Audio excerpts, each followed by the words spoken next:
Sa atake nga ni Elder Ye Gucheng ay hindi nakaiwas si Lin Chanzong habang si Xuanxia at si Mu Yunfei ay ligtas na nakalapag sa ibabaw ng kubo.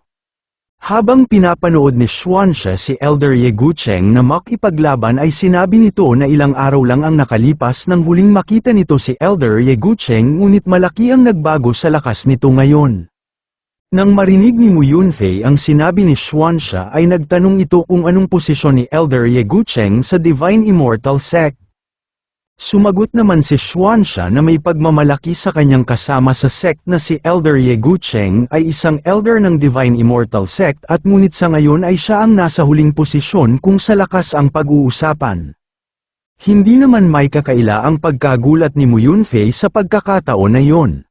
Dahil sa nakita ni Mu Yunfei na lakas ni Elder Ye Gucheng bilang early stage profound sovereign realm ay nabigla ito dahil ito pala ay ang pinakamahina na elder sa Divine Immortal Sect na kayang bigyan ng pinsala si Lin Chanzong sa tatlong uri ng kanyang teknik.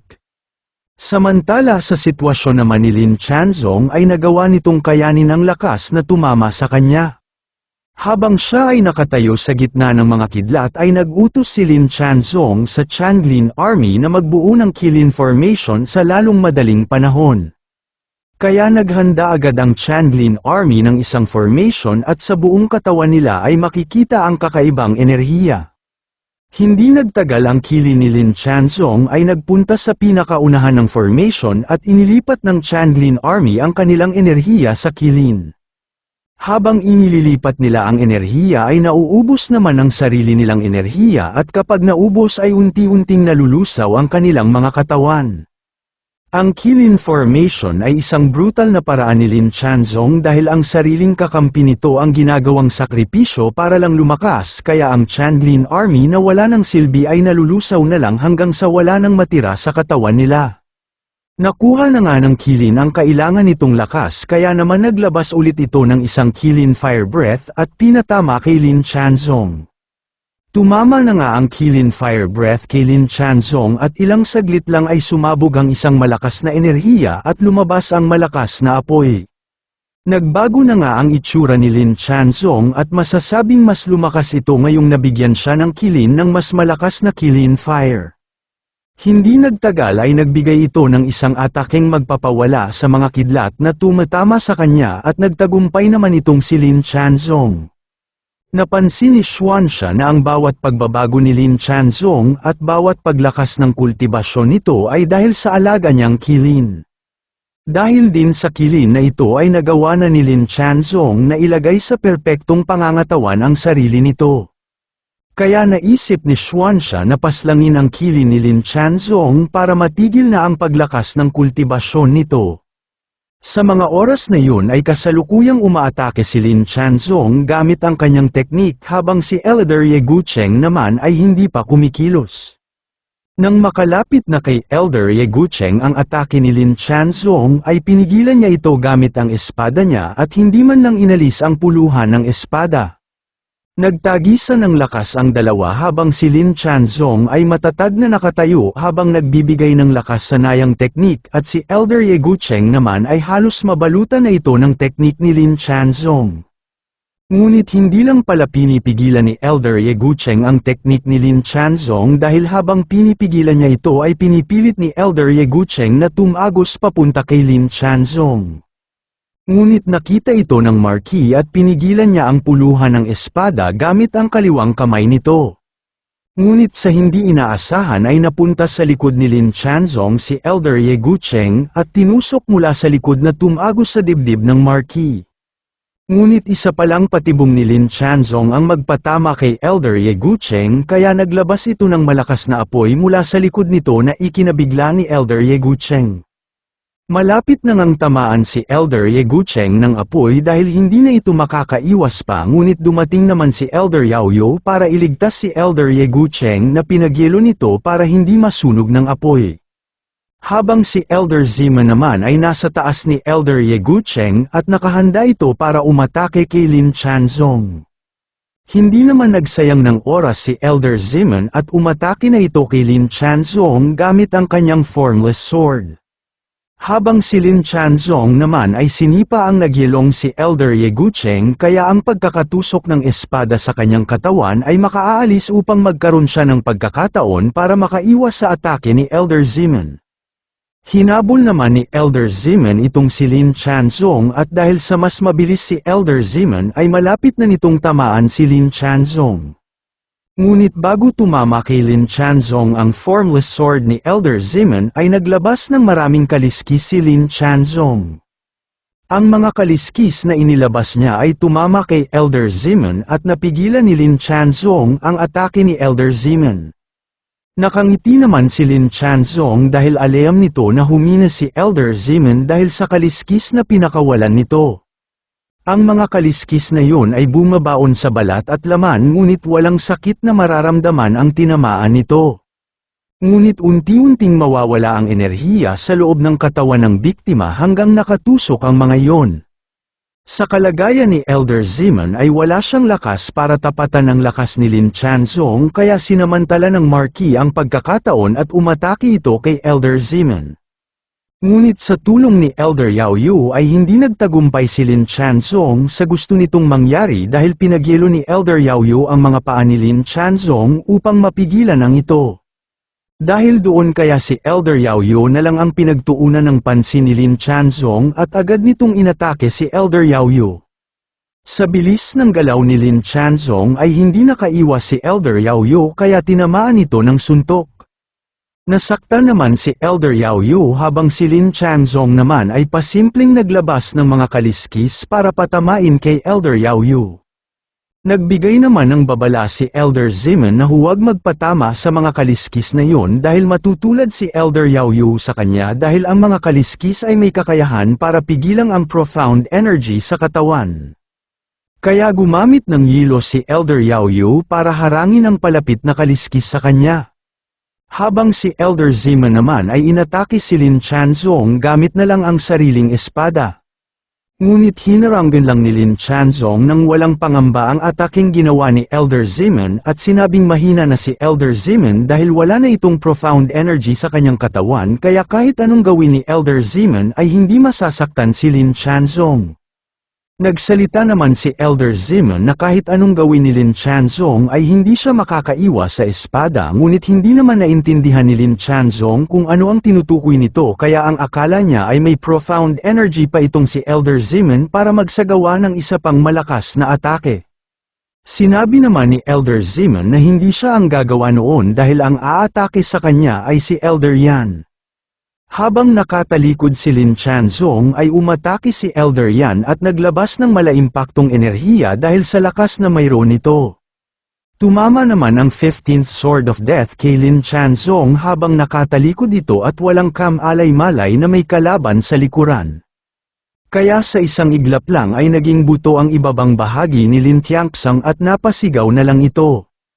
Habang nangyayari ang lahat ng yun ay nagtatanong naman si Lin Chanzong kung bakit mayroong peak sovereign expert sa Yaori Empire at bakit sa kabila ng lakas nito ay hindi niya alam kung anong impormasyon mayroon itong si Elder Yan. Sa kabila ng paghihirap ni Lin Chanzong sa kanyang sitwasyon ngayon ay nagawa pa nitong alamin kung sino ang kaharap niya ngayon.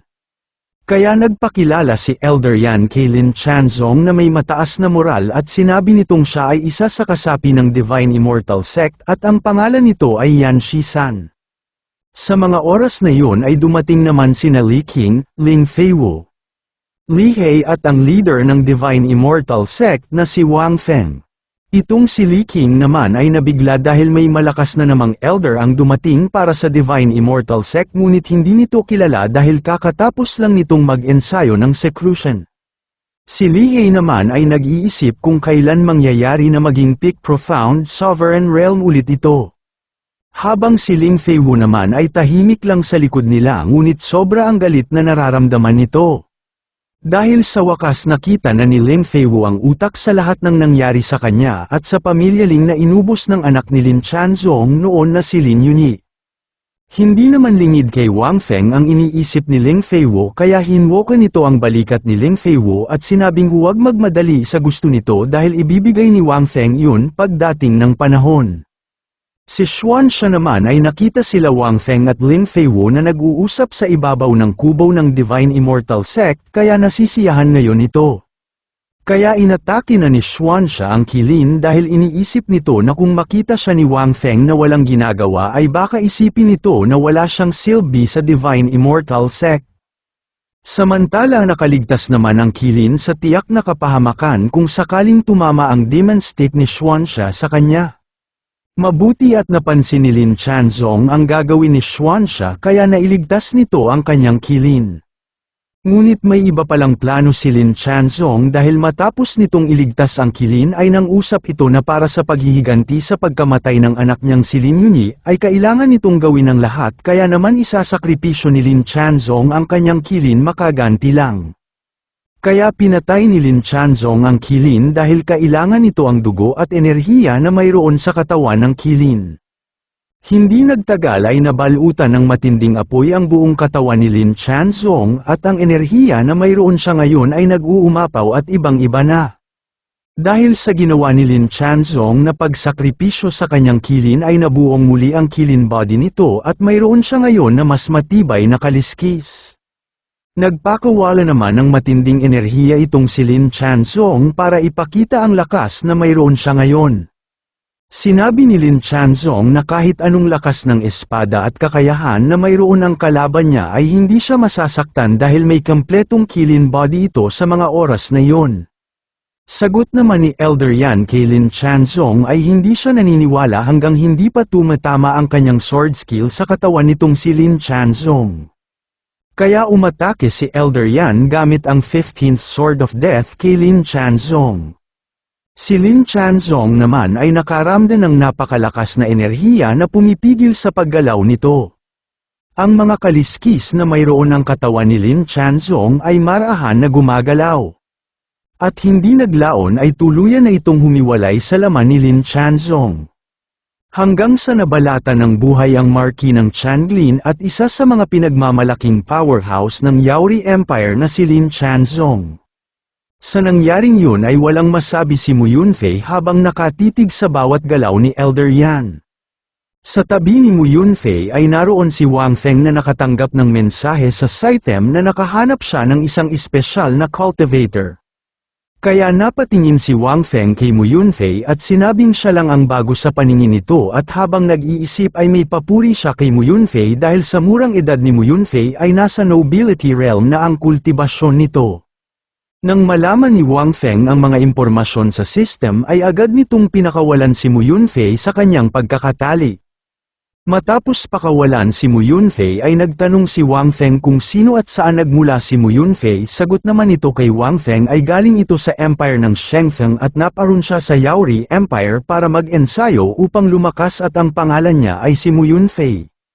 Sabi pa nito na siya ay iginapos ni Marquis at dinalaw sa lugar na iyon bilang bihag dahil ang akala ni Lin Chanzong ay isa siyang kasapi ng Divine Immortal Sect. Nagtanong ulit si Wang Feng kay Mu Yunfei kung bakit ang isang malakas at angat sa ibang kaedad nito sa Shengfeng Empire ay pinababayaan lang nila at hindi iniingatan tulad ng isang kayamanan. Sagot naman ni Mu Yunfei na may malungkot na tono ay dahil isa siyang talunan at mahina noon na kung hindi dahil sa isang oportunidad na nangyari sa kanya ay hindi siya magiging malakas sa ngayon. Masaya naman itong si Wang Feng dahil ang magandang oportunidad ay napupunta sa kanya at sa kanyang Divine Immortal Sect. Kaya mabilis na hinikayat ni Wang Feng si Mu Yunfei na sumali sa kanyang Divine Immortal Sect dahil tinadana sila para magkita. Sagot naman sa kanya ni Mu Yunfei ay magdadala ito ng mga problema sa Divine Immortal Sect kung sasali si Mu Yunfei kaya nagtanong ito kung talagang gusto ni Wang Feng na isama siya sa kanyang Divine Immortal Sect. Sinagot naman siya ni Wang Feng nang may pagmamalaki na sa loob ng Divine Immortal Sect ay walang problemang dapat pinuproblema. Ngunit itong si Li Qing ay nagsabi kay Wang Feng na may malaking problema silang kinaharap ngayon. Ang tinutukoy ni Li Qing ay si Lin Chanzong dahil nagbuga ito ng apoy kay Elder Yan. Habang si Elder Yan ay nakakaranas naman ng paghihirap sa apoy na yon. Hindi naman makapaniwala si Wang Feng na itong si Li Qing ay totoong takmol dahil sa ginawa nito ay masisira ang pinaghirapan ni Wang Feng para lang mahikayat si Mu Yunfei sa kanyang Divine Immortal Sect. Kaya nakaisip ng paraan itong si Wang Feng para makabawi kay Li Qing kaya tinanong niya ito kung gusto ni Li Qing na tumaas agad ang kultibasyon na mayroon siya at maging medium spirit realm sa maikling panahon lang habang nabigla naman si Li Qing sa sinabi ni Wang Feng. Agad namang sumagot si Li Qing kay Wang Feng na gustong-gusto nito ang ganoon. Kaya sinabi ni Wang Feng na makukuha ni Li Qing ang gusto nito sa mga oras na iyon at tuwang-tuwa naman si Li Qing sa narinig nito. Tumingin naman si Wang Feng kay Mu Yunfei at ang nasa isip nito ay para maging matagumpay ang paghahanap ni Wang Feng ng disipulo ay dapat siyang umaksyon agad. Kaya si Wang Feng na mismo ang lumapit kay Lin Chanzong kaya itong Marquis ay nagtanong kung siya si Wang Feng na pumatay sa anak nitong si Lin Yunyi. Hindi pa nakakasagot si Wang Feng kay Lin Chanzong ay umatake na ang Marquis sa kanya. Kaya gumamit itong si Wang Feng ng Holy Light Sword ni Elder Ziman at Bright Jade ni Elder Yao Yu. At biglang pinagsama ang dalawang skill na yun. Sa pagsasanib ng dalawang skill na yun ay tinawag niya itong Immortals Beyond the Heavens at ginamit niya ito para umatake kay Lin Chanzong. Kaya nagtagisan ng lakas sina Wang Feng at Lin Chanzong ngunit unang nasira ang skill ni Wang Feng. Habang baliwala kay Wang Feng ang nangyari dahil nakangiti-ngiti pa ito at walang ginagawa. Umatake naman ulit si Lin Chanzong at dahil doon ay tumama na ang kanyang suntok. Si Ling Feiwu naman ay nag-alala na kung si Wang Feng ay hindi matalo si Lin Chanzong ay paano na ito makakabawi sa pamilyang Lin. Sagot naman ni Li He ay hindi naman natalo si Wang Feng kay Lin Chanzong kaya wag itong mag-alala. Sabi pa ni Li He kay Ling Feiwu ay kung may napapansin ito na nawawala doon at naghanap naman si Ling Feiwu. Samantala si Lin Chanzong ay nagtataka kung bakit si Wang Feng ay hindi nasaktan kahit na siya ay tinamaan ng suntok ni Lin Chanzong. Sagot naman ni Wang Feng ay hindi siya ang tinamaan ng suntok dahil ang tinamaan ay ang kanyang disipulong si Li Qing. Makikita naman sa hindi kalayuan si Li Qing na walang malay ngunit may enerhiyang nalabas sa kanyang katawan. Kaya nagpasalamat si Wang Feng kay Lin Chanzong dahil ang suntok na yun ay naging training ni Li Qing para mailabas ang tunay na kakayahan nito. Ang galit ni Lin Chanzong kay Wang Feng ay wala ng paglagyan kaya naman muli itong umatake kay Wang Feng habang si Wang Feng naman ay nakatayo lang kahit alam nito na malapit na sa kanya si Lin Chanzong. Ngunit natigilan ang Marquis sa kanyang atake kaya sinabi ni Wang Feng na hindi naisip ni Lin Chanzong na pumasok ang sword energy nito sa kanyang katawan kaya nakakaramdam ngayon ng kakaiba itong si Lin Chanzong. Kaya naglabas ng formless sword si Wang Feng katulad ng kay Elder Ziman. At ginamit ni Wang Feng ang 15 Sword of Death ngunit ito ay may kaunting pagkakaiba sa 15 Sword of Death na gamit ni Elder Yan. Kaya mula sa loob ng katawan ni Lin Chanzong ay may lumabas na matutulis na enerhiyang nagpahirap kay Lin Chanzong at ang mga natirang kaliskis nito ay naalis na lahat sa kanyang katawan. Bumalik na nga sa orihinal na pangangatawan nitong si Lin Chanzong at ang kilin ay hindi na nito makukuhanan ng lakas dahil pinatay na niya. Kaya ngayon ay nanghihina itong si Lin Chanzong at sinabi kay Wang Feng na kung papaslangin siya ay hindi makakatakas ang Divine Immortal Sect sa magiging galit ng Emperor. Ngunit sumagot si Wang Feng kay Lin Chanzong nang hindi niya ito gustong paslangin kaya tinawag ni Wang Feng si Ling Feiwu at ibinigay na ang pagkakataon para sa kanya. Sinabi naman ni Lin Chanzong na siya pala ang Ling Feiwu na tinutukoy ni Lin Yunyi at hindi akalain ni Lin Chanzong na buhay pa ito. Kaya galit naman na sinagot ni Ling Feiwu si Lin Chanzong nang kung siya ay patay na ay paano nito napatay si Lin Yunyi at paano siya makakapaghiganti sa ginawa ng pamilyang Lin sa kanyang pamilya. Ngunit natuwa naman si Lin Chanzong kahit na nalaman nito na ang pumatay sa kanyang anak ay walang iba kung hindi si Ling Feiwu kaya nagulat naman si Ling Feiwu at Wang Feng dahil sa biglang pagkagalit nito. Kaya iniisip ni Wang Feng na nasisiraan ng ulo si Lin Chanzong dahil nalaman nito kung sino ang tunay na pumatay sa kanyang anak na si Lin Yunyi kaya nagagawa nitong tumawa ng ganoon. Sinabi naman ni Lin Chanzong na kahit anong uri ng pagkamatay nilang dalawa ng kanyang anak ay naghihintay kay Ling Feiwu ang mga hindi kaaya-ayang hinaharap bilang karma sa gagawing pagpatay ni Ling Feiwu kay Lin Chanzong. Sinabi pa nito na kung mapatay man nila ito ay makakaligtas pa ang Divine Immortal Sect, ngunit kung tatanggapin ni Wang Feng si Ling Feiwu sa Divine Immortal Sect ay mamamatay ang lahat ng naroon. Si Wang Feng naman ay hindi nagkamali sa iniisip nito na may isa pang tao ang nasa likod ng pagkaubos ng pamilya Ling, ngunit nakikita nito na kahit gustuhin niyang malaman ang sagot sa likod ng pagpatay sa pamilya Ling ay hindi niya magagawa ito dahil sa estado ng kaisipan ngayon ni Lin Chanzong.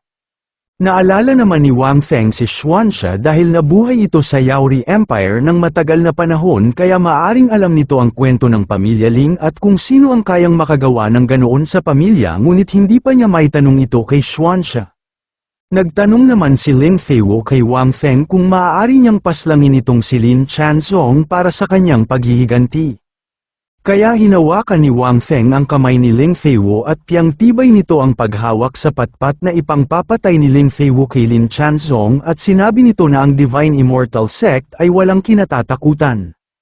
Kung may kaaway na dapat paslangin ay papaslangin nila kahit pa yan ay isang makapangyarihang tao sa buong imperyo ng Yaori. Sa tagpong yun ay napaluha si Ling Feiwu at nasabing kung ang ama niya ay nakikita ang sandaling yun ay paniguradong magiging masaya ito para kay Ling Feiwu. Kaya itinusok na nito ang kanyang hawak na patpat sa dibdib ni Lin Chanzong. Mula sa araw na yun ay wala ng Lin Chanzong na maipagmamalaki ang Yaori Empire dahil pinatay siya ng hindi kilalang sect, ngunit may malalakas na cultivator. Dahil sa naganap ay nagsabi si Xuanxia kay Wang Feng na malalaman yun ng Emperor at hindi titigil sa panggugulo sa Divine Immortal Sect, kaya sumagot si Wang Feng na alam niya na hindi susuko ang Emperor. Dahil kung pababayaan lang ng Emperor ang pangyayaring yun ay papaano magiging kilala ang Divine Immortal Sect sa buong Yaori Empire. Natutuwa naman si Wang Feng dahil sa wakas malapit na ang pagsikat ng Divine Immortal Sect na isa sa mga dapat nitong gawin ayon sa system.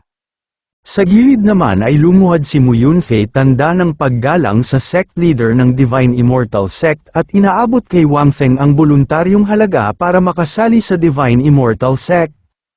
Nagtanong naman si Wang Feng kung bakit alam ni Mu Yunfei ang isa sa patakaran ng sect. Kaya itinulo ni Mu Yunfei si Li He na siyang nagturo sa kanya kung anong dapat gawin sa pagkakataong iyo. Kaya ang system ay bumati kay Wang Feng para sa kanyang matagumpay na pagkakaroon ng bagong disipulo sa Divine Immortal Sect at binigyan siya ng 50,000 puntos at isang pagkakataon sa pag-summon. Nagulat naman si Wang Feng sa laki ng ibinigay na reward ng system dahil mas malaki pa ito kaysa sa ibinigay sa kanya ng system noong sumali si Li He sa sect.